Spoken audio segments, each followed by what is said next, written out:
sagutan sa pagitan ni Mami Oni at Papi habang naghahanda ng mga gamit si Papi sa kanilang pag-alis. Nagsimula ito nang ma-hospital ang kanilang panganay na anak na si Happy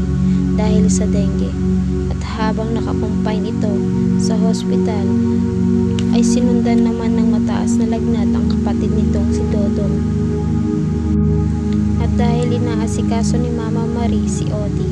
ay si Tony ang nag-alaga kay Dodong habang nasa hospital sila Papi dahil sa pagkakakonfine ni Happy. At tila nagkasabay-sabay na rin ang stress ni Papi, lalo na nang sabihin ni Tony na dalhin na rin sa hospital si Dodong dahil nagkukulay blue na ito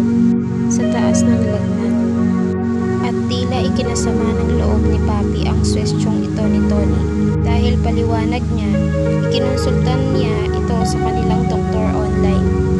at binigyan ng reseta at pinapatignan ng doktor ang magiging resulta ng gamot kay Dodong after 3 days bago ito isugod sa hospital. At dahil nga rito ay napuno na si Papi kay Tony Powder, kaya agad itong nagdesisyon na bumukod na. At habang nag-aayos ito ng gamit kasama ang kapatid na si Paye, ay hindi napigilan ni Mami Oni na mag-worry, kaya sinabi niya kay Papi na huwag itong magbuhat ng mabigat